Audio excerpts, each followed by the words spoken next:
मैं डॉक्टर आनंद कुमार त्यागी, vice chancellor Mahatma Gandhi Kashi विद्यापीठ वाराणसी।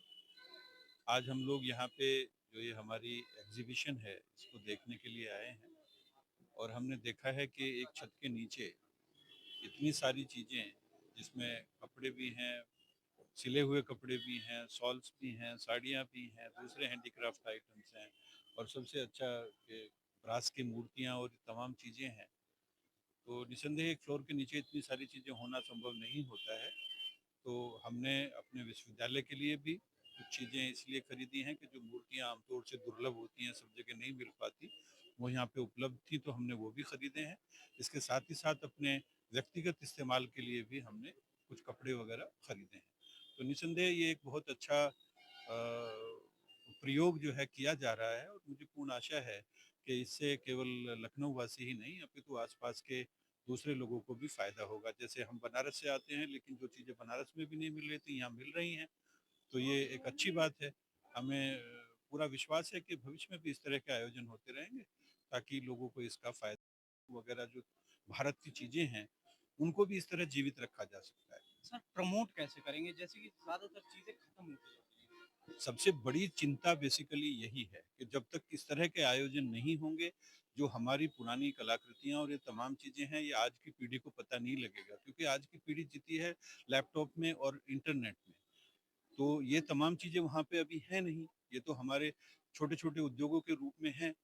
तो इन तमाम चीज़ों को यदि हम इस तरह के आयोजनों में प्रदर्शित करेंगे, तभी इसका फ़ायदा है।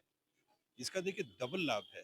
एक तो एक तरफ तो हम अपनी धरोहर को बचा रहे हैं, दूसरी तरफ जो लोग इसके काम में जुड़े हैं उनकी जीविका भी निश्चित कर रहे हैं।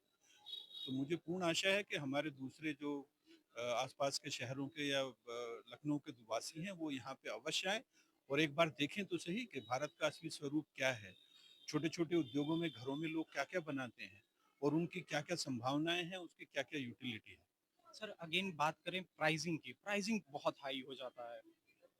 देखिए, अब यदि कुल मिला के देखेंगे कि जब प्रोडक्शन करते हैं, मैन्युफैक्चरिंग होती है किसी भी चीज़ की, जब मशीन द्वारा होती है, तो निसंदेह यदि वो बहुत ज़्यादा क्वांटिटी में बनती है, तो उसकी प्राइस थोड़ी कम हो जाती है।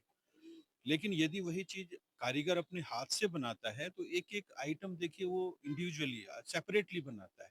उसमें उसकी मेहनत लगती है। जितना मेहनत पहले आइटम में लगती है, उतनी ही मेहनत 1000वें आइटम में लगती है। तो एक बार हमें देखने में अवश्य लगता है, लेकिन यदि आप लॉन्ग टर्म में देखेंगे तो इसका फ़ायदा ज़्यादा होता है, क्योंकि इससे हमारी इकोनॉमी को, हमारे जो छोटे-छोटे उद्योग हैं, उनको बढ़ावा मिलता है।